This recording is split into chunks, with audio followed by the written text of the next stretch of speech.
everyone, and welcome back to Story Deep Dive. This is Rachel and Dana, and we have a new month kicking off. So we've got a new novel for you guys that we're going to discuss over the next 4 weeks. So we're really, really excited to jump in and talk about it. But before we get there, Dana, what do you got going on over there in Danger Tales land? Well, other than, listen, y'all, Dana's trying to get her whole entire life in order. I don't know how it's going some days, but it's been a really great kind of kick off to the year because we have our huge family just week of celebrations. We call it our Power Week. We got 3 birthdays, an anniversary. It's a whole bunch of cake and a whole lot of food. And after you get over the food coma, you get back to work.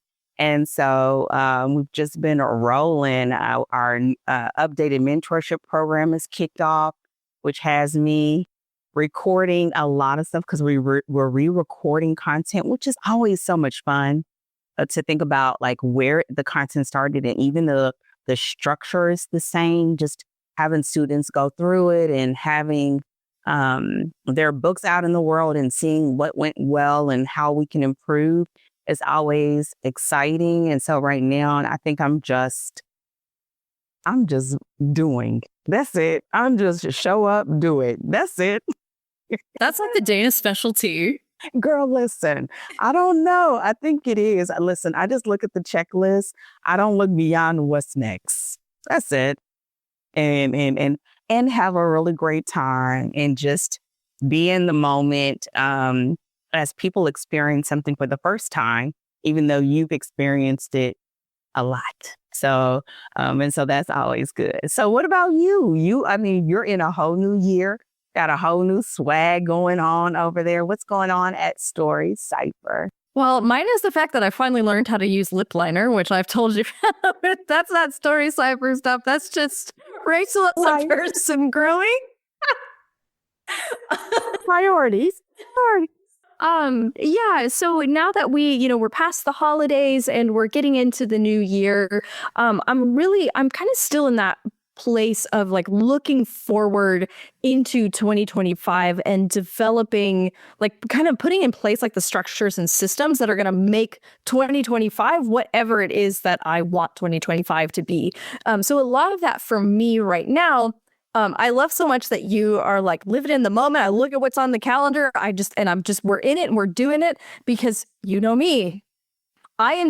Before an idea ever launches, I have thought of 50 contingencies. I have thought about everything that can go wrong 6 months down the road, or rather than like, how do I get it done today? It's just so I am kind of in that place of toggling, looking forward and looking now. And one of the things that I really like to look for is like, where are the gaps in resources for crime and fantasy writers? Whether that's course material, whether that's workbooks, I'm always looking to fill in those places where I see that my clients, either before they came to me or when I'm trying to like find additional resources that I can send them, where I'm finding, gaps of stuff that's like, oh, there's not anything about this specific thing or that talks about, this thing in this way. So that's early in the year. The process that I kind of go through is like reevaluating, okay, what resources did I make? What resources do I have available? And then what else is kind of missing to fill out the whole? So we're very early in that process right now, being the beginning of the year, but that's a really fun thing to do because I love troubleshooting, I love problem solving, and I love a good workbook. So listen, who doesn't love a good workbook? And that also makes me think about how we didn't even mention, but the fact that this podcast is now available. So we are posting it. Like, yes, we're recording now, but the fact that people like starting something new is always exciting and nervous. And it's like, we like it. Do we sound corny? Are we laughing too much?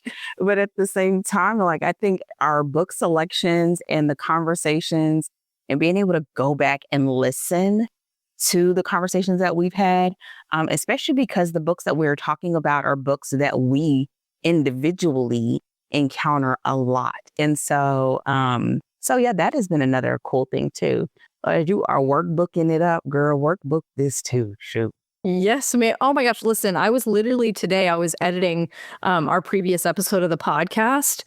And this has happened each time I've been editing. And I'm just like, oh, this is so good.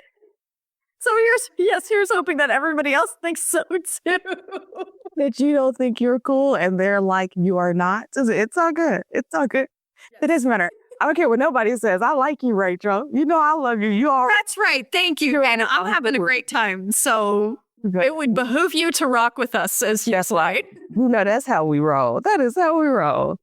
Oh my gosh. So then, like, let's go ahead and dive into this is like our next book. I mean, technically, it's y'all, we record these out of order. So if we ever are fucking in a loop. But yeah, so yeah, let's like dive in. I'm excited about this conversation today. You know I am. Yes. Oh my, I'm so excited because, all right, so our book pick is, of course, The Things We Never Got Over, which you guys have heard the intro episode, so you know that now. And this is, Dana, this is one of your picks, and this is your area. And also this book is like, this book is to you what Ninth House is to me in terms of like the number of times that you've read it, taught on it, talked about it. Like, so I've read this book, like I would say 1.5 times. Because I count any speed reads that I do as like a half read. Versus Ninth House, I read, 5 or 6 times. And so we're in these opposite positions. So tell me a little bit about this in terms of, right, we're looking at the plot specifically this week. So tell me a little bit about the way you look at the plot for a book like this. What are the kind of like structures and frameworks that we're working within this week? First of all, you should ask me that question in advance. However, I will say this. One of the great things about romance, and it's also one of those critiques that people have of romance, is that romance is formulaic. And I don't say that in a bad way. It's actually one of the reasons why readers enjoy it so much. It's the ability to have a sense of nostalgia. And when you pick up a book that you love, I mean, you knowing that in the end, they're going to have a happily ever after. And at the beginning, they hate each other. Your mind is thinking, how is she going to work this out? And you are here for it.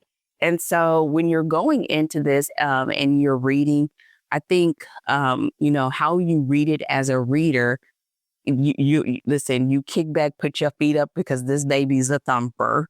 But as a writer who is reading, after you've had the thumper moment, is to really think about how well Lucy Score she showed out with this book in this series. We literally read this book in our Danger Tales book club. We read the entire series so we could talk about series creation.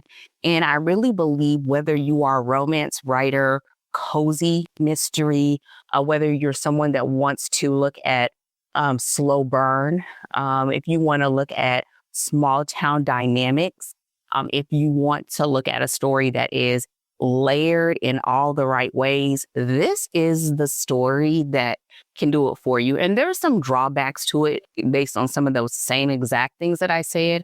But I think the reason why, I know the reason why I love it, because it's just an enjoyable read. And by the time you're in it, you just totally forget, the fact that it's over 600 pages and you want to live and knock them out. You want to be an honorary member and you want to see Knox and Naomi have their happily ever after. And as a writer, listen, one day I'm going to be able to meet Lucy Score because in my head, we are best friends. You know what I'm saying? Like, not best friends like you and I, but my girlfriend in my head. And I'm going to be able to ask all the questions that I have about this. But I think ultimately it's almost like the pinnacle of what any writer, especially if you are independently published, would want to achieve with a book and a series. Right. And it's not because of it doesn't even have to be because of the things that I just said, but it's about having that effect on readers. And so, yes, all of that and then some, as you can see, this is my jam. And I'm not even really a small town person like that. This this is one of those books that made me just all over it because I think she just did that so well, which we'll talk about a little bit more in characters. But yeah, that's like the beginning. It's the beginning, middle, and end of it. But yes, that's why. And I did. Let me just give the short overview. Um, y'all, I was everywhere with this, me and ChatGPT, but here we go. Things We Never Got Over by Lucy Score follows Naomi Witt, a runaway bride who escapes to the small town of Knockemout, Virginia, only to be stranded by her estranged twin sister, Tina, with no money, no car, and the unexpected responsibility of her surprise niece, 11-year-old Waylay is her name. Naomi is forced to rebuild her life from scratch. Her determination clashes with Knox Morgan, the grumpy yet protective local who reluctantly steps into her life. The story unfolds as a slow burn romance intertwined with personal growth and escalating external conflicts. Naomi navigates her fraught relationship with Tina. Knox confronts his own emotional trauma, and a dangerous threat from Tina's past looms over them all. With layered subplots and a blend of humor, heart, and suspense, this small-town romance captivates readers and is a must-read for writers looking to master emotionally resonant storytelling that stays with readers long after the end. I think I did my Rachel on that. I've literally read it and I'm like, I gotta read this book. Like, I'm just, oh my God. Okay, so I want to ask you about, so let me start by just saying that something, and you kind of started touching on this, something that's so amazing about the plot of this book is that I love it as the book that we did right after Ninth House, because it's such a great example of another book that uses the external conflict to challenge the transformation of the protagonist, but in a totally different way, in a much lower kind of overall, like lower conflict story, and layering in these kind of multiple subplots. So we saw a different version of sort of subplots at work and layering in Ninth House, but Lucy Score does it really well in this book as well, where we have kind of Naomi's life. We have, Naomi trying to build her life, her relationship with Waylay, her relationship with Knox, the kind of more overarching story that we get that will kind of, some of it will kind of continue throughout all three Knockemout books. And so there's so many layers to what's going on. And the way that you've talked about this in the past, you've called it a genre sandwich. So can you talk a little bit about the genre sandwich of romance? I wouldn't say of romance, but I would say of this book. There's so many things that she does. So like a couple of things other than the fancy summary, is that this is book one of the Knockemout series. And that's important because she does have an overarching arc that goes from the beginning of the book one all the way to book three. She does an amazing job. Lucy Score does an amazing job of they can still be read as standalones, but you get more when you read them in order. But this book to me, I call it a sandwich mainly because if you look at the series, she almost progressively gets a little darker in the content. We don't go to Ninth House dark, but we do move quickly out of the realm of like this almost cozy romance, slow burn when we get into two. It sort of changes almost immediately. And so what I believe she does really well is plant the reader into this moment, into this town, so that you fall in love enough to be curious. Like to be curious about what's going to happen to the other people. And she does that not just by layering those subplots, because both Naomi and Knox go on a journey. But what she does, like if you go back and look at that chapter one, boy, oh boy, does she plant you squarely in the secrets that are already there. Curiosity about why did Naomi run in the first place? Like she still has the updo from her wedding that did not happen. which is why he ends up calling her Daisy. And then the strained relationship that she has with her twin to the point of it causing her conflict. Page 1. I mean, it's like every opportunity that she can to dig us in a little deeper, to put us more securely on that hook. Lucy Score does it. And so you get slow burn, you still get the steam because they are attracted to each other immediately. Like, not even immediately, it's immediately. It's like right on. And it's like, listen, I just love some Knox. I love some Knox. And so, and what I love, so she has small town. You have the town itself as its own dynamic and character. You have Naomi's life. You have Knox's life and his dynamic with his sibling and his family, and even his, at odds about winning the lottery. I mean, she plays with so many dynamics that are common in romance, but she does a really good job. I wouldn't per se say she turns them on their head, but she does them in a way that makes you go, like the fact that he's a barber. Like, okay, this big burly red. Okay, he does hair. Okay. I mean, nothing wrong with it. But it's just things like that that make you, sort of stand up, and pay attention. And there's so many moments of like leaning in to the story because she manages to make Naomi this. She's independent, but at the same time, she isn't. And you can almost feel like question her agency. But at the same time, she's like kicking and screaming the whole way to sort of plant her feet. So even in those dynamics, it's a great demonstration of opposites attract, a great demonstration of grumpy sunshine. I mean, it is a trope. Like, she just tropes on this story. It's just tropes. And it just shows why tropes are so important in romance. So I think I answered your question. It's a mashup. And I think what she did as an overarching plot or an overarching brush is she managed to sort of place 3 different books in the same series that in a lot of ways in romance would have been in separate genres. And you normally wouldn't do that.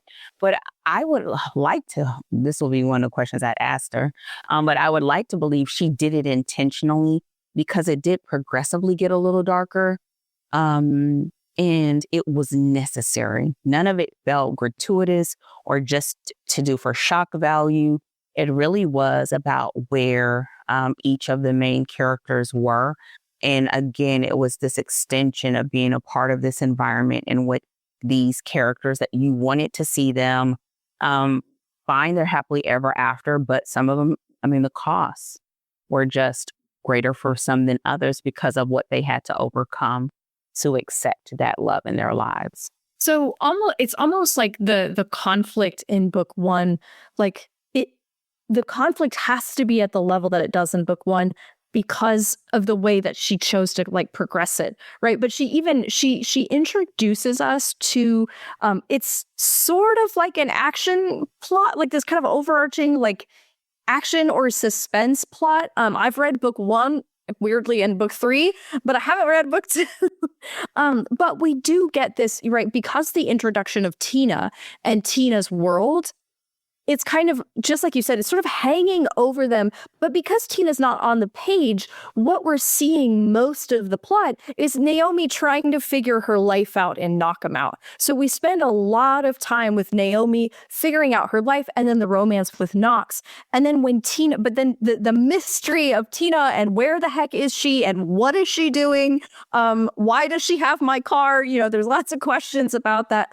And it's sort of, we get that question at the very beginning of the story, and then it hangs over as kind of this unanswered question until the end. And it works really nicely as sticking that at the end because, to your point, it's going to kind of springboard us into the rest of the books that are going to continue this sort of overarching plot line. Yes. And it's almost like if you can envision like a domino effect, right? Like Tina was just like, and the immediate thing that we see is Naomi's reaction. But what's under the surface is this continual, the consequences and the conflict that are an overflow of Tina's actions, and that Tina's actions are just a reflection of what Naomi has needed to like rectify in her life. So this is just, thank you, sister, right? That's what this is. But that's what romance does. It's like you're taking a slice out of someone's life, and it's not just any old day. This is when any old day turns into the day when all the stuff hits the fan. Thank you, life, right? And it's like, what are you going to do about it? And at first, Naomi wants to scream into a pillow. That's the solution. And then Knox is like, girl, you need to get it together, which is something that I absolutely love about the dynamic, because even though he gets on her nerves, one of the notes that I wrote in the margin of my book was he doesn't hold her with kid gloves, and he doesn't hold back the punches. And she needs that because she's got to toughen up. And she believes she's toughening up so that she can voice what she wants and finally get what she wants, and not always playing nice for everyone else's feelings, people pleasing.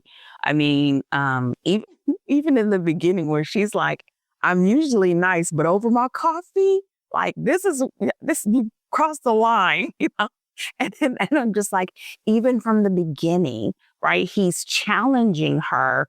And the more he challenges her, the more he sees her and the more she sees him. And that's the dynamic of romance.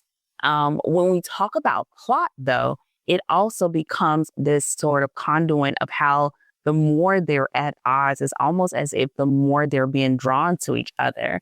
Like it creates this magnetic, energy between them. And that is for them the domino effect that causes them to go on their own personal journeys so that they can get to that end. All the while, in this case, like beneath the surface is the whole Tina thing, right? Because Tina has, first of all, Tina needs to have several seats. You didn't ask me this, but I just think I should go on the record. Listen, Tina needed, I don't know, a clothesline and a throat punch, something. I never thought I would hear you say the phrase, Tina needed a clothesline and a throat punch. And a throat punch, because she was doing too much. She was doing all of the things. I was like, if this chick don't find something else to do. But, her just disrupting Naomi's life, but at the same time, it's like, how many times in life do the greatest disruptions bring about the greatest amount of change? And that's what we see here. But that's only because Lucy's score brings it to the page, right? Brings it to the page, her at odds. How does she deal with the no money? How does she deal with the not having a place to go to live? How does she deal with not having a car? And then this niece that she didn't even know existed. And so I feel like in the beginning, it's like, well, dang, like how, like if you do all of this in the first few chapters, what else is going to happen? Everything. She does everything. And so, yeah, I just feel like this is like a masterclass of books. Without having huge stakes, they do get worse, but not having huge stakes. It can even be a great book if you do no steam or sweet romance, because it could be essentially the same, give or take, with lower heat. And so, yeah, I think I answered your question, even though I clotheslined Tina and Yeah. But It's okay. She had it coming, honestly. Tina had it coming. It's fine. now, as someone who you like crime stories, and I know that I just told you, I just knew you was gonna like this story. My question to you is that because you are not like an avid romance reader, did you feel like the unfolding of that felt natural? Like, how did you feel about kind of that Tina sort of came in the beginning and sort of it was almost like tagged on the end is what it felt like in the direction that she took it. I'm really curious about that. Yeah, I think, and this is where, it might be my inexperience with the genre of romance, where I was a little bit like, sorry, we have a hero at the mercy of the villain scene now? How did we get here, So it was a little bit, so I had the benefit of having read, again, I read this series all weird and out of order. So I'd read the third one. So I knew the way that like it ends and some of the like overarching conflicts. But it did feel a little bit out of left field for me of like, usually when I'm getting when I get to a story and by the end we're having again, hero at the mercy of the villain scene, I'm expecting that earlier in the story, I saw that that I'm expecting that there's going to be a confrontation. So I noticed the tonal shift and it threw me a little bit. But I'm wondering, like, how common is it for romance to kind of have that sort of like at the end, we kind of do like a 1-2, and all of a sudden we, kind of feels like we're somewhere else, but not for that long either, right? We had a couple of like scenes where where she was kind of at the end with Tina and facing down the villain. But then, it happens and then it's over. And then we're like, and they lived happily ever after, it's sort of like, oh, all right, then. It felt a little bit like a detour. I think this is something that, how common is it? I don't, it's hard to say what is common and what isn't. I would say it's not the norm like this. Sometimes when you see this, it can be one of those moments where a writer says, oh, you need a twist here. Let me throw one at you. And it's like, wait, where did that come from? And I sort of felt like that a little bit when I first read it. But when I see what happens across the series, I think that going there was necessary to accept the fact that the next book gets just a tad bit darker, right? Because usually what happens is that your ultimate conflict is in alignment with your original conflict, right? Like when you get to that climactic point, that there is a sense of not a mirror, but it's just a graduation of the same thing. Here, it kind of wasn't, right? Like, she left her kid, but it doesn't warrant y'all, this will be a little bit of a spoiler alert, but please read it, the kidnapping, right? And we'll just leave it at that. And so that may be a little bit like this, but I think we needed that almost to be a bridge to continue to read. And also because we had the sort of almost like the first domino for the second book with Nash. So to me, it can be, if you were reading this in isolation, it may be like, that's a stretch, right? Just a little bit. But because of what she was entangled in and because she was no stranger to being on the wrong side of the law, even the fact with Nash and even the fact that, Knox was basically being the town's protector, right? Ready to throw Naomi out of town. Like he was cursing and everything. Like he was like, he about to throw her out. I've had my coffee. I don't got my contacts in. Like little dots of his contacts. Bless him. I just was like, that's like crazy. But and I think, so if you were looking at it in a vacuum in just this one, I think it was a little bit of a stretch.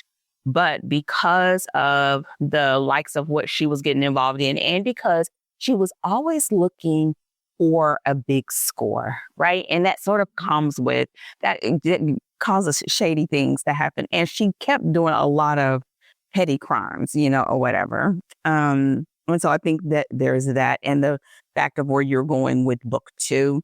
I think that it just opened it up so that we felt like going to where she goes next and then where she ultimately goes into book 3, it just feels like almost like a natural progression, but that's not normal. Usually, and in essence, when you start off a book, you really are giving your readers a promise of what to expect. And I don't believe that was the expectation. I do believe because she chose the had that mother, daughter, sister dynamic kind of at the core, it was an alignment, right? Because she wasn't, she started off with a crime.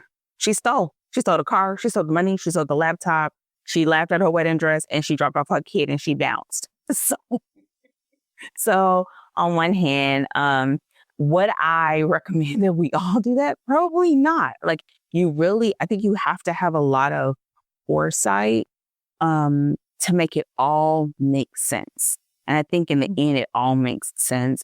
But I do believe that's a head scratcher if you don't read beyond book 1. Yeah, well, and I think that's something that's really important here is that I think Lucy's score worked so hard to endear us to Knockem Out, to endear us to her characters, to take us on a really enjoyable ride through Naomi and Knox and having that, watching their relationship and seeing the way that she delivered on the romance and the sort of, I don't know, almost like the B plot of, Naomi trying to get settled in her life.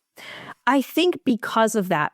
So then, we get, just like you said, when you read it in isolation, you're kind of like, okay, I guess that's the thing you can do, right?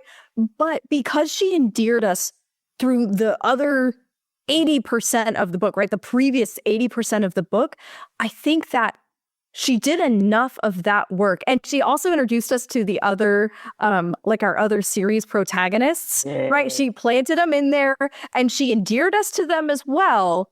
So that even if you were a little bit like, I don't know what to do with this portion of the ending, people showed up and people did show up, right? I mean, this book is huge, as in popular. It's also large, it's long, but the people showed up even after 550 pages, they showed up for another book with her in this series. And so I think that that's a testament to the work that she put in to the other aspects of the book to hook us for the series and make us want to show up for book 2. Mm-hmm. I also think that as a brand, I really haven't had a chance to look at when this was written in her line of books. But I think also as a brand, if you are known to sort of dibble dabble in different things, not too far out the scope, but that your range is a little bit further, then I think the more people trust you as a brand, then they kind of give you creative license to do some other things, trusting in your storytelling ability that this is gonna make sense, right? That is gonna make sense.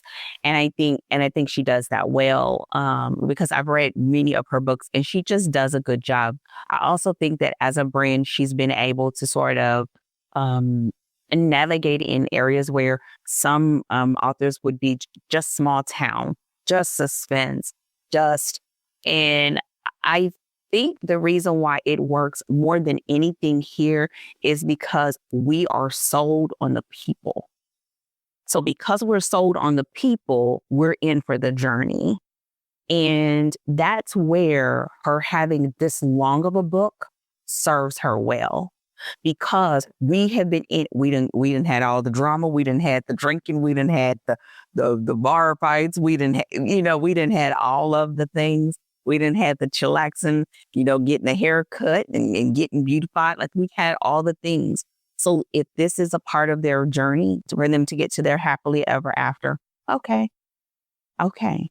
And we've had the laughs, and I think it also makes for a great demonstration of the highs and the lows, right? Because we can read manuscripts and in the beginning, they sort of have this almost monotoneness, and she goes there. She goes up and she goes down. And it's almost like, dude, did you have to rip out her heart, stomp on it, tap dance on it, do the Millie Wop, whatever, all it was. Yes, that's what he said. I was like, no.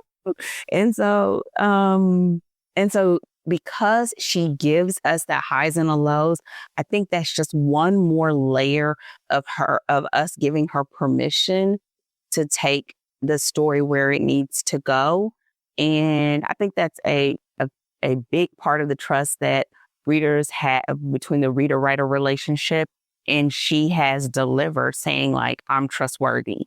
And so that's why this can happen. And I think that's why you can have the next one that really talks a lot about depression. And then the next one that is essentially a version of organized crime, right? Like it progressively gets darker in different capacities. And if you think about the layer of darkness here, even though it's sort of masked in family dynamics, it's the darkness that comes with trauma, right? Parental trauma. And Naomi, even though she's had it in her own way with her sister, it doesn't compare to that in which Knox is sort of trying to still see his way clear of. And I think that is another nod to her being able to take the story where it needs to go, because if you think about it that way, it didn't come from out of left field.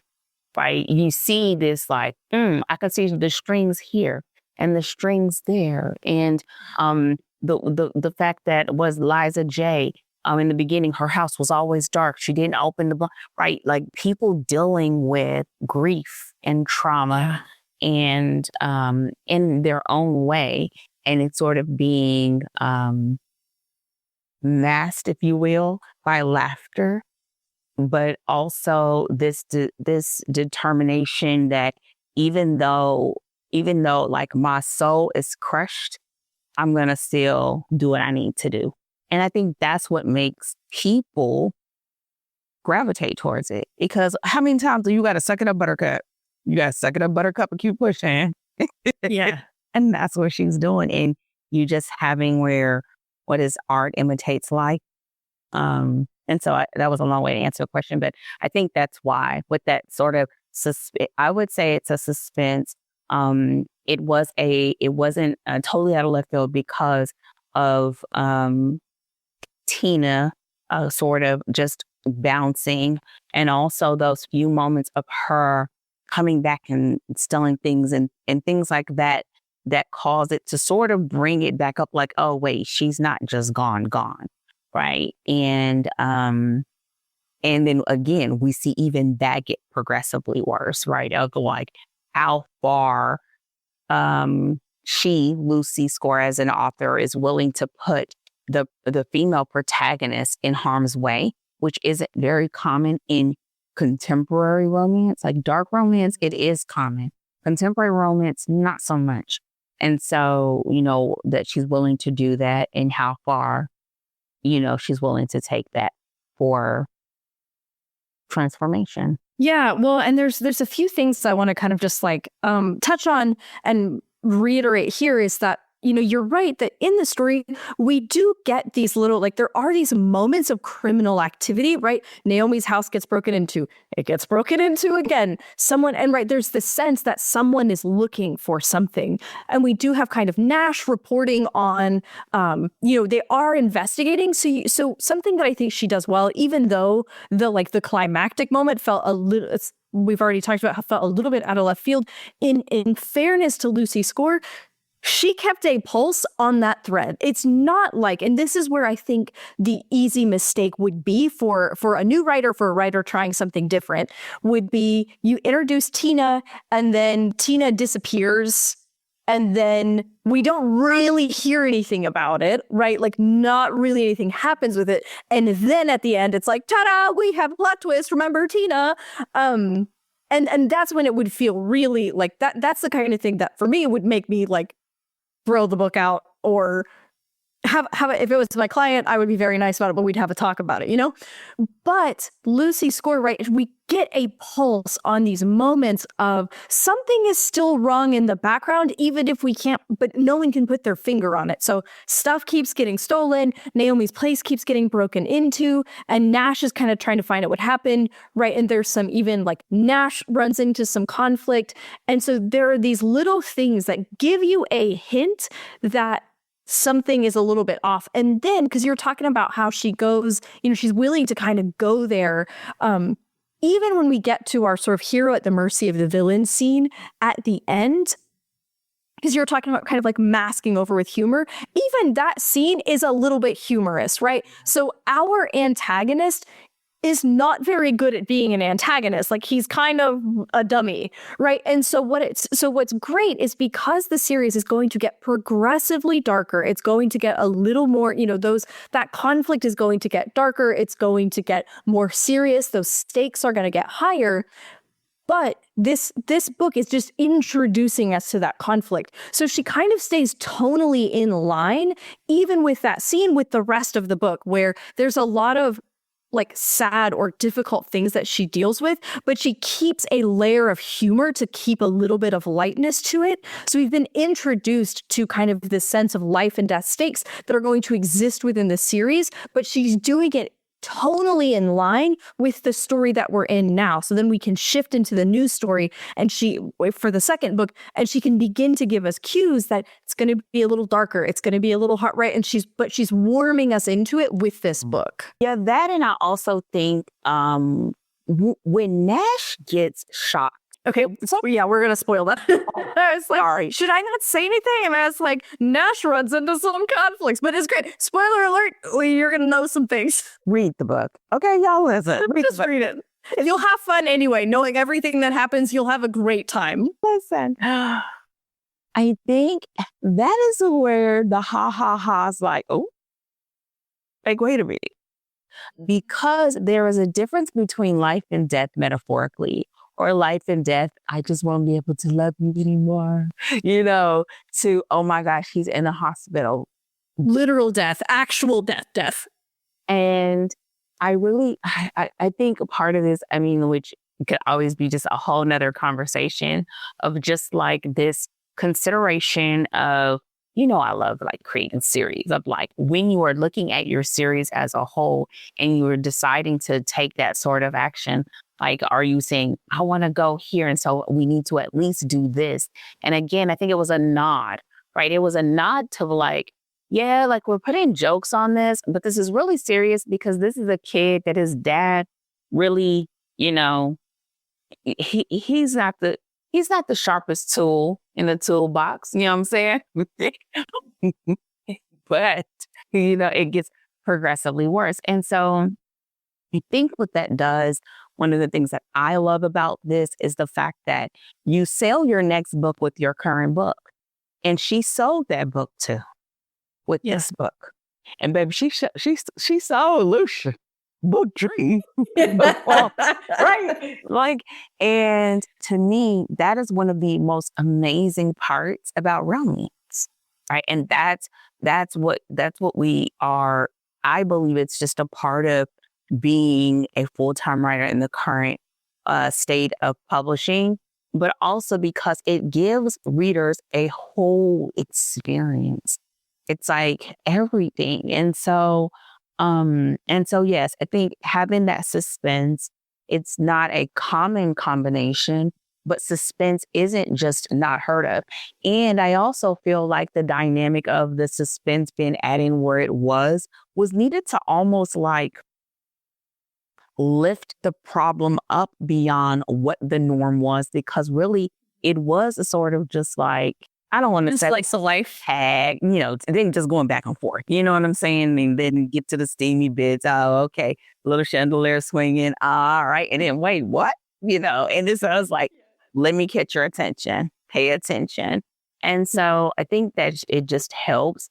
And ultimately in this book, when you're looking at it as far as the plot is concerned, you really could slice this book in so many ways and still get so much from it.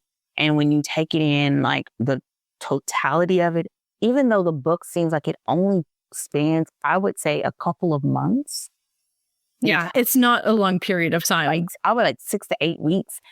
And to imagine the fact that she sort of has unpacked and sort of, it's always like, oh my gosh. And then even as I was reading, I was like, wait, this one scene is like covering multiple. So it's just so many things that she does as a writer that makes you feel like challenged and excited. And it makes this book and really easy to be a repeat read, right? Because it just has so much. And you want to see the people here win. And it's not just Knox and Naomi, right? You want to see Waylay win, and you want to see Liza J win, and you want to know more about Sloane and more about Lucian and more about Nash and more about, oh goodness, I'm going to forget her name. Lena. There you go. And Lena. And so she makes you want that, right? Yeah. And that's just icing on the cake. Yeah, well, and I'm super excited for next week's topic when we talk about characters, because so many of my notes, like I was trying to, it happened again where I was like trying to take notes on the plot, and I fell into notes and insights about characters, and I was like, crap, I have to put these in my character week notes because I need to separate them out, because if I talk about it now, I won't have anything to talk about next week. I am sure I will find things. However, but I'm really excited for the character week because she really does kind of throw these different people together and give us these opportunities to get to know the people around Knox and Naomi, to, just like you said, endear them to us so that we're wanting, because we're seeing Knox and Naomi, their lives are intersecting with these other people. And so it's giving Lucy Score the opportunity to endear us, not just to Knox and Naomi, which is great, we need that, but to the people around them. And we really need that for a series, right? And to make us care about Knock 'Em Out, and to make Knock 'Em Out a place we want to spend more time in, right? Those characters are essential to making us fall in love with Knock 'Em Out, because Random Town, Virginia is like just on its own, right? It's like, I mean, as good as any other town, I guess. But when you meet the people, right, of Knock 'Em Out, that's what makes us love Knock 'Em Out. And so, by doing things like Naomi, she lives right in the cottage that is on Liza J's property. And Waylay is her sister's niece, and she's having her first day of school, right? So she's bringing in these conflicts for Naomi to navigate. That's bringing her into contact with other characters who are also trying to make their lives work. Poor Waylay is just a kid whose mom dumped her with her aunt. And this poor girl is, I think she's in middle school, right? Like, she is like 11. Life is hard enough being 11. Never mind all the other stuff that Waylay is having to deal with. And Liza J, Naomi brings something to Liza J's life that was kind of missing. But it gives us the opportunity to see Liza J and to see to learn about her history and to get to know her and to watch her kind of come alive again and bring the light back into her home. And again, this is done through plot points that are bringing Naomi into contact with other characters who are actively living their own lives, and Naomi gets to play a little part in that. So we get to know Naomi, we get to learn, love Naomi more, we get to see her trying to help others, and we get a taste for their life, and we care about them. And that is a lot to do in one book. That is a lot of That's things why to be 600 juggling. pages. But listen, because girl, you are tap dancing the character line. She trying to moonwalk over it, y'all. We're trying to keep on his side. But I think you're absolutely correct. And the way that this intersects so much with plot is because of subplots, right? And a lot of times, the question that clients have is the question of like, well, what do we do with subplots? And it's like, well, what do you have going on? And it really can be this very organic overflow from between the plot and characters, and essentially like treating people and characters in your story like people. Like my example to clients is always, just because I'm sitting here talking to you, it doesn't stop me from being a mom, a wife, a puppy mom, a friend. Like, it doesn't stop. All of those things are happening at the same time. So you really want to see them as being whole people who have their own dreams, desires, goals, and whole people. Like when you see Nash and Knox navigating their brotherly relationship and navigating the things that already have Knox and Knox. Knox and Knox. That was adorable. I love that so much. It's going to stick with me forever. Thank you for that. I was channeling my inner Naomi where she was like, how many knocks? I was like, so corny and cute. But him, navigating his, like, the whole lottery thing. And the more that we're able to see them as people, that is what helps the subplots to come together, because they have to learn how to navigate that to get to their happily ever after. And I think that we could do a whole nother on just subplots with this, but seeing that, and if you are someone who's a writer who gets, confused about subplots and when do I have them and how many, and Lord help you if you're trying to get a certain number. But when you really think about it, it's like the dynamics between characters birth different things, right? And so we see that. And so we just get an opportunity here to see each of them in Lucy's way of essentially making them all come together to help those characters get to their best possible end in due time. Because they don't get it all at the same time. In due time. And I think the last thing that I will say about that is it's what makes books like this so relatable, because we know, whether people who just lost someone and just couldn't get back to themselves, and a kid or kids or an adult that was a kid that got kind of lost in the sauce because their parents really weren't good parents and they did what they could, even if what they could wasn't enough, and so it feels like I know these people. Yeah. And sometimes I just hope it turns out better for her than it did for me, or that it did for, and that's what makes you say, oh, I love them. I love them. I love the characters. I love the story. And not only will I give you my money, because she's got all my money, excuse me, but also that I will give you my time and read the story. And so, but this is an amazing one. I guess the last thing, or not the last thing, but the other thing that I would say for you who's not like romance, you read a lot of them now. How did you feel about the slow burn? I personally, I love a slow burn. Because a slow burn gives you the opportunity, because I think anyway, the most fun part of any love story, in terms of whether it's a romance or it's a romantic subplot, is the tension between the main characters. And so I love a slow burn because it just drags out that tension. It's my favorite part of a romance. And so that's I thought it worked so well. She did such a great job because what you want in that case, right, is to keep bringing them into contact with each other and bringing them into conflict with each other, right? So the more that they are crossing paths, especially if you're going to be in a slow burn, because you gotta keep the readers reading even when the burn isn't burning so much, when it hasn't, and so taking the opportunities to constantly bring Naomi and Knox across each other's paths and into where they are butting heads with each other. That all of that is fuel for that tension, to increase that attraction, but also to show, and again, this is why we're sort of like starting to verge into character on this kind of point, but also to show how they help each other to grow, how they make each other better.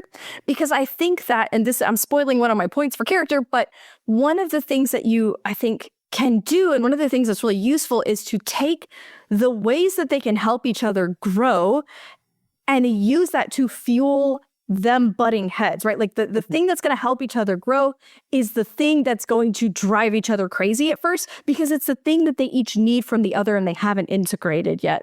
And again, that's why I like a slow burn, because it gives you lots of time to do that. And I love it. Yeah, I always call that they are not what they want, but exactly what they need.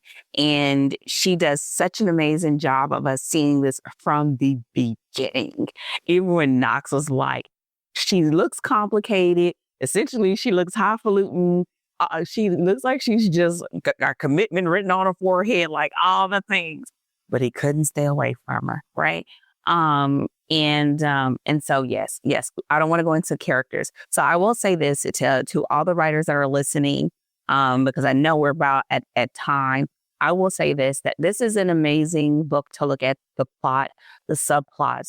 It is an amazing book to look at for the tropes, whether it's grumpy sunshine, opposites attract, forced proximity, sudden, I called it sudden baby, the secrets, family dynamics, found family, small town, slow burn. Like, there's so many different layers to this. And so if you've ever felt like, oh my gosh, like those tropes are so well overdone in romance, it just is. I mean, honestly, in every story, it just is. You just decide how you want to deal with that piece of information. It's a part of it.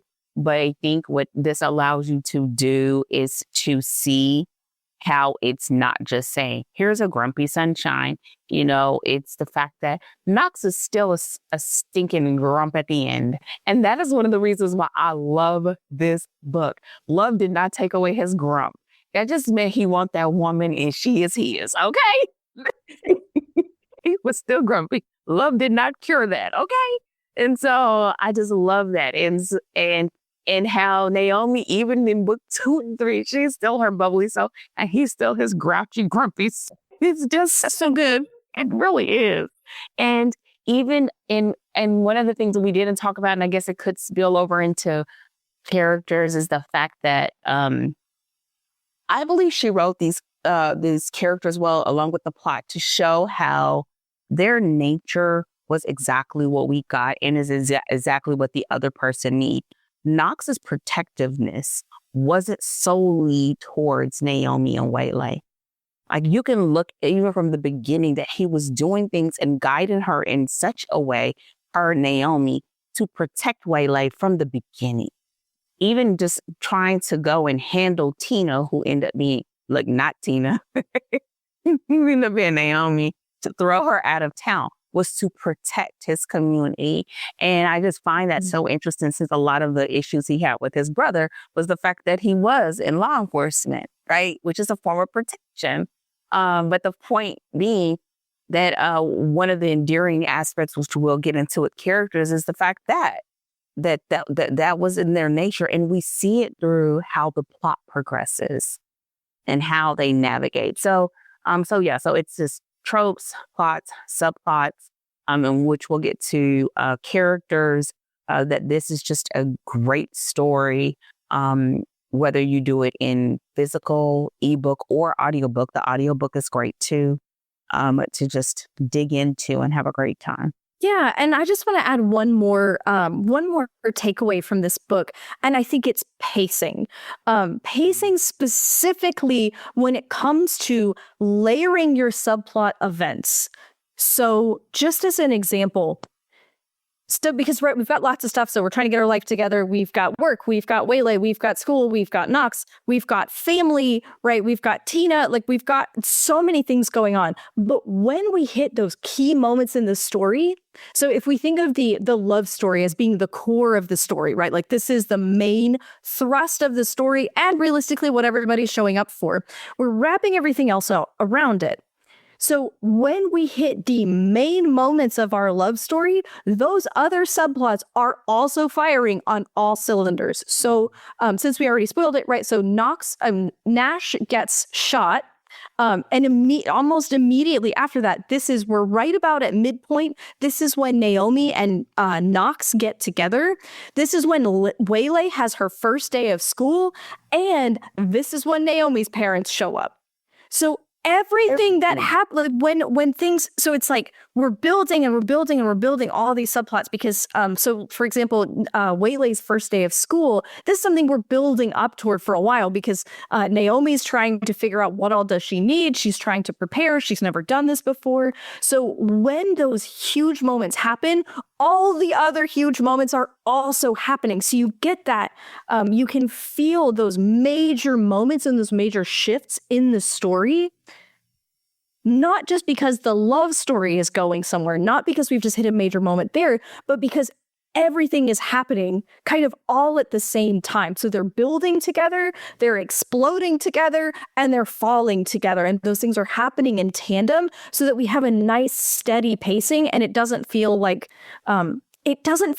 everything is all over the place where it's like, well, the romance is here, but then, the relationship with Waylay is somewhere over here. And it's like as though it were on its own trajectory.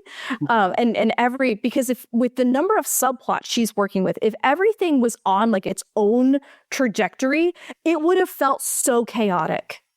But instead, again, it's like they're happening in line with each other, rising and falling together so that we're getting that even pacing and they all feel interconnected because they're rising and falling together.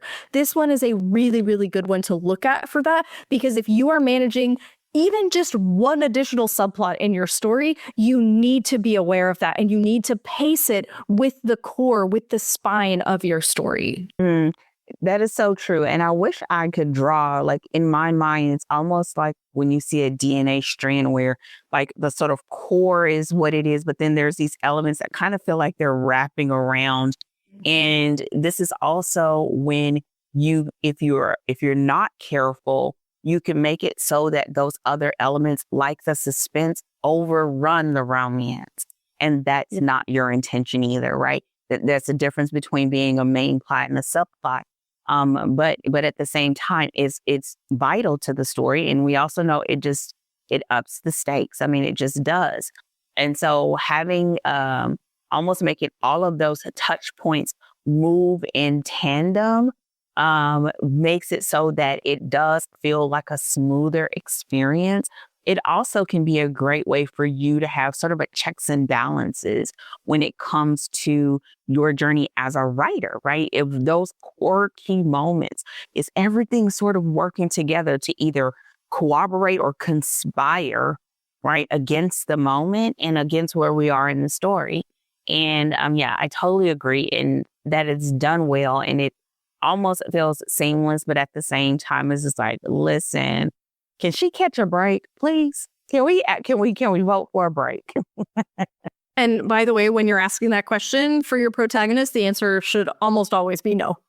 The answer is no. No, ma'am. And I hate it for her. I hate her. But but we know, it's what helps us to see what they're made of and like that they're going to earn that happily ever after. And that's why we sign up and this is why, even though romance is formulated, that you don't know when those moments and what those elements are, but bringing those subplots and layering them that way makes it for a very unique experience and a unique reader experience as well. Yeah, absolutely. I know that we're kind of past time now, but I just wanted to ask you before we go, are there any other takeaways for writers that you want to make sure when it comes to plot that anybody who's read this book should be paying attention to or looking out for? Great question. I think ultimately, which we'll get into a lot when we talk about characters, but being really clear when it comes to who are the characters or the affected parties that are in your story, because even the town is going through something, right? The town, your main characters, your secondary characters, and all of that affects affects the plot. And your biggest job as a writer is so that it feels almost effortless even though for you, it really a lot of times isn't effortless because you got to make sure that those layers are working. Like, y'all, we are making a cake. You want all them ingredients mixed in. Don't nobody want crunching on no eggshell in their cake. Right? Please no, please, God help us.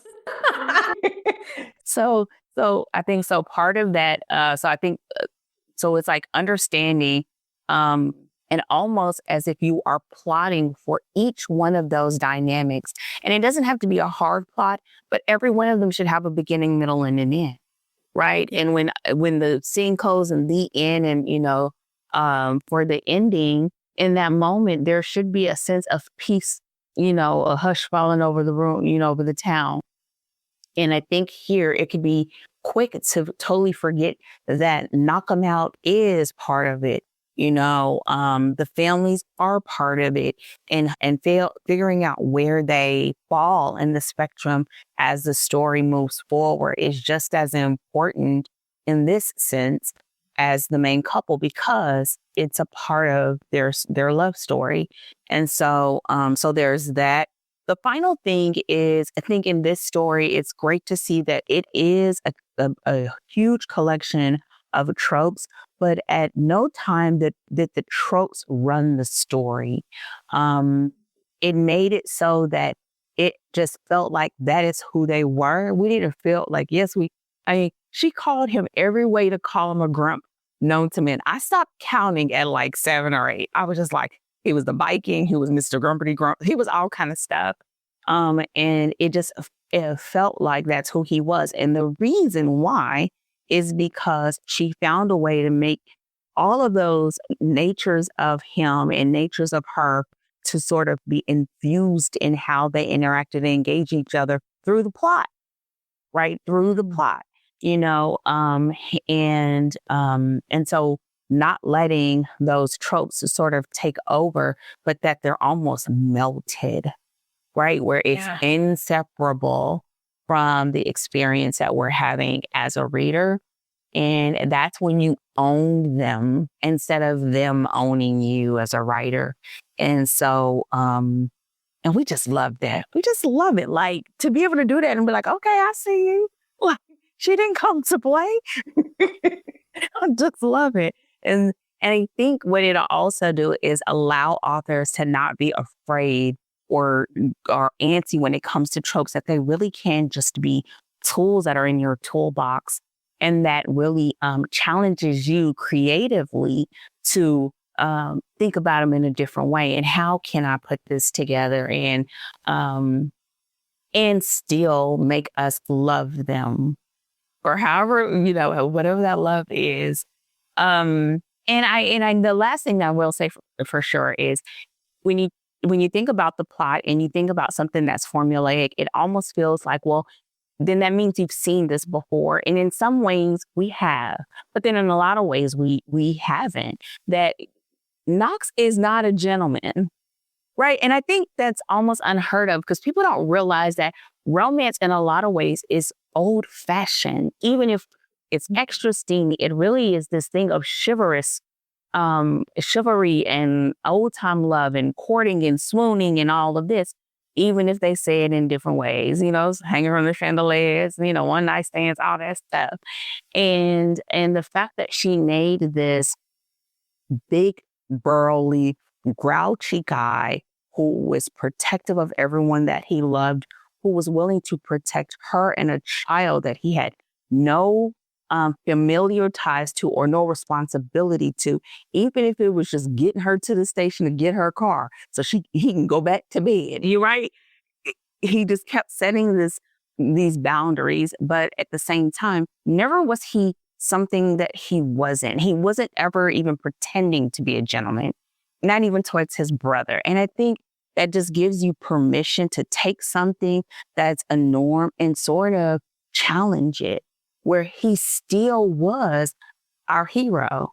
He could be considered a little bit morally gray, but we're not talking about that. He's still very much a hero. He's still very much protective and an alpha man, and who loves his woman and who loves his family, and that is willing to go at length, even to the lengths of death, to protect them. And and he was still himself. And I think that just gives us sort of permission to say, let's take these elements, even though these are the same elements that we see over and over again, and make them our own, and make them so that it tells this story of this love story in a very unique way. And that's the challenge. And that's also the joy of writing romance. That's so good. I mean, I feel like I would honestly cut the podcast there because it's such a mic drop. And what I want to do is just cut off the recording and be like, bye guys, nothing, no wrap up. Just that's all she wrote. But that's just such a great note to end on. So I'm really looking forward to talking about characters next week. Dear listener, dear writers, use your plot. Take advantage of your plot to work your tropes, to challenge your characters, to show us what they are made of. And we'll talk more about characters on our next episode next week. And we hope to see you there. And until then, happy writing.